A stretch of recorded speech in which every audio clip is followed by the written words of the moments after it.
भाजपनं राज्यामध्ये 132 जागा जिंकत ऐतिहासिक विजय मिळवलाय। मात्र या ऐतिहासिक विजयासाठी भाजपची रणनीती सुद्धा तितकीच महत्त्वाची होती।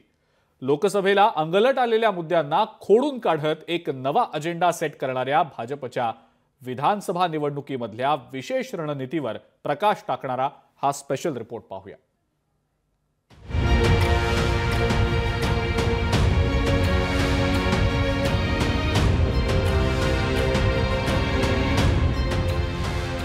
लोकसभा निवडणुकीतील पराभवानंतर भाजपनं पुढच्या 6 महिन्यांचं चोख नियोजन केल्याचं दिसून आलं।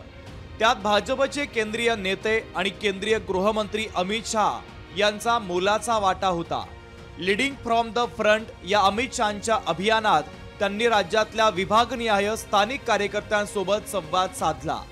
तसंच विधानसभा निवडणुकीमध्ये आपण जिंकणार असा विश्वास देखील निर्माण केला। उमेदवार जाहीर करण्यापासून प्रचार अभियानापर्यंत भाजपनं आघाडी घेतल्याचं दिसलं।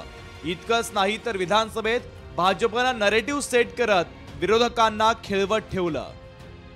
सगळ्यांना सोबत घ्या आणि एकत्रितरित्या जनतेच्या हितासाठी मतदान करा, हा त्याचा खऱ्या अर्थानं अर्थ होता।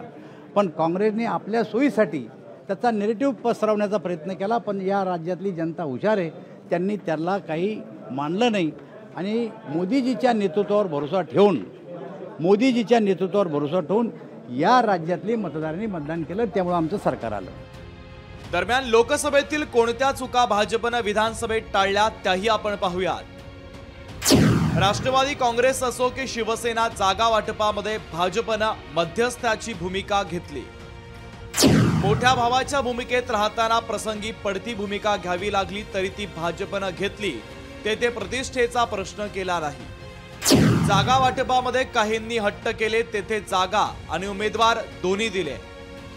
भाजपनं आपली संपूर्ण प्रचार यंत्रणा ही केवळ भाजपपुरती ठेवली नाही, तर भाजप महायुती म्हणून राबवली। एका विशेष योजनेतून समाजातील अगदी शेवटच्या व्यक्तीपर्यंत जाण्याचा आराखडा भाजपनं तयार केल्याचं दिसलं। विविध समाज घटकांच्या किमान 250 बैठका या आचारसंहिता लागण्याच्या पूर्वी घेण्यात आल्या।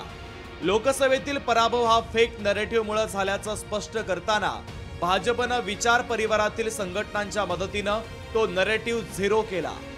दलित आणि आदिवासी समाजात संविधान बदलाचा मोठा नरेटिव्ह काँग्रेसनं पसरवलेला होता।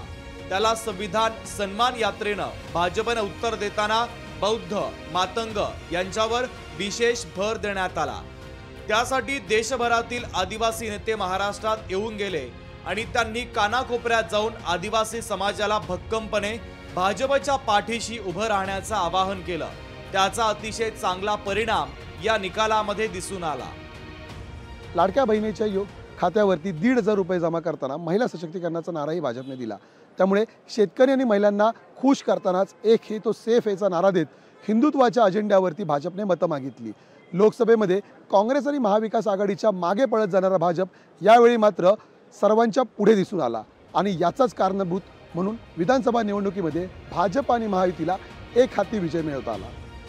एकीकडे जातीय राजकारणाला बगल देताना भाजपनं एक हे तो सेफेचा नारा दिला।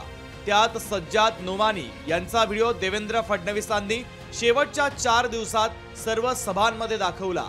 दुसरीकडे सातत्यानं लाडकी बहीण, शेतकऱ्यांसाठी योजना आणि विकास कामांवर भाजपचे नेते मतं मागत होते। एकूणच हिंदुत्व आणि विकास अशा 2 मुद्द्यांची सांगड घालत विधानसभा निवडणूक जिंकण्याची किमया भाजपनं करून दाखवली आहे। आता स्थानिक स्वराज्य संस्थांच्या निवडणुकीमध्ये भाजप हीच रणनीती कायम ठेवते का काही बदल करते हे देखील पाहणं महत्त्वाचं असेल। ब्युरो रिपोर्ट, लोकशाही मराठी, मुंबई।